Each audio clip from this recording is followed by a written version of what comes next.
Motorsports. Sorry I haven't uploaded a video in a while. I've been busy with a few personal things. A lot of things going on. Hope everybody had a safe holiday and enjoying their New Year's. It is 2021.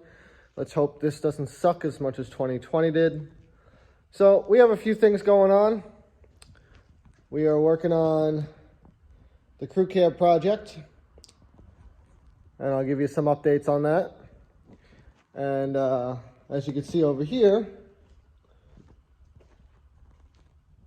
we also have the dually.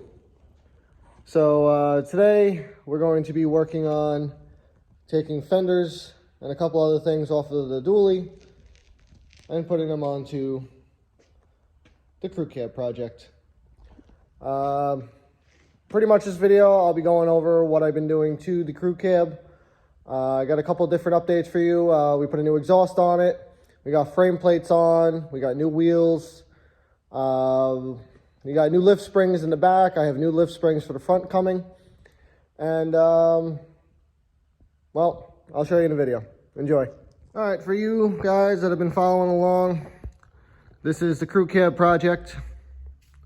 It's a 1997 GMC 3500 single wheel that I picked up in Connecticut.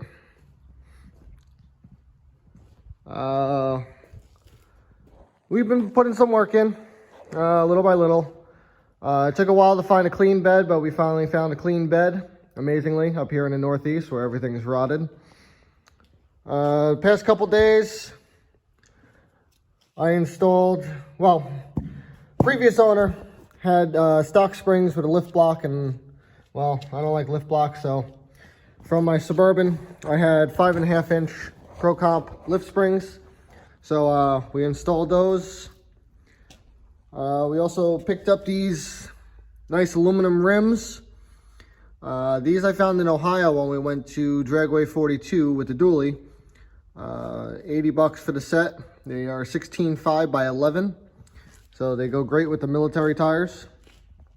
As you can see in there, we also have a nice diamond eye exhaust with a Jamo tip. Full 4-inch straight pipe all the way up to a 3-inch down pipe. This motor won't be staying in here much longer because, as you guys know, the dually motor is going to be transplanted. Previous video I spoke about these frame plates. So these are the WFO Concepts frame plates. They clean the frame up a bit after you've taken all your independent front suspension off. I'm going to continue perimeter welding this once we pull the motor out. It's a little bit easier to get to. This also gives you a nice mounting location for your shock hoops that I'm going to be putting on here. I have everything apart right now because we're going to be swapping fenders, because those are the fenders that are going to be put onto this truck. In other news, I don't know if you can see, but we do have a brand new 4-inch cowl hood from Jegs. It came to like 300 bucks, 400 bucks with freight shipping, which actually wasn't bad. I didn't make a video of it. Kind of wish I did. But the entire cab here, I don't know if you could see that too well, but the entire cab floor from firewall up here to the back wall back here, everything is covered in this kill mat sound deadener. We actually picked that up on Amazon. It's about $53 a box. One box covered 3/4 of the floor. I had to open up the second box and take like 2 or 3 pieces out to get the last corner. But it does work pretty well. We also have this brand new carpet from Auto Custom Carpets. As you can see, there's plenty of overhang, so you could trim it to fit. I'm waiting on a friend of mine to send me some new door sill plates. And that's pretty much it for the interior. Nothing much going on there. I'll be swapping doors over from a Suburban that I have, because the bottom of these doors is, as you can see, there's stuff falling out of it. These are pretty crusty. And Also, we have these new LED tail lights that if you've been following on Facebook and Instagram, you'll have seen me test fit.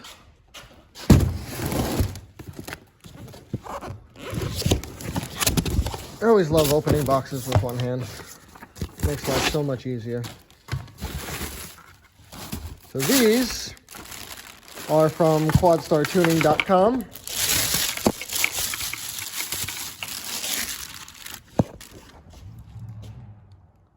Nice LED taillights. I'll post a picture in the video of them on a truck.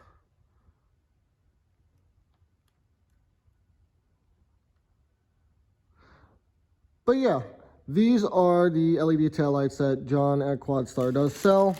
I believe they are 160 bucks. But unlike the cheap Amazon ones that, yes, I know, everybody can get them cheaper and yada, yada, yada. I don't care. Unlike the cheaper ones that you will buy on Amazon and anywhere else, these won't fog up in the first time it rains, like all the cheap ones do. These also have the built-in resistors, so you don't have to worry about hyperflash. So, I haven't made a video of this yet. This is the cap that is going to be on the crew cab. We picked this up for 200 bucks locally. It is in mint condition. It even still has the little rubber covers on the handles to keep the locks from rusting out. But the cap is pretty much brand new. So for 200 bucks, I think we got a good deal on that. I don't really have any other updates. Just kind of quickly going through what we've been doing.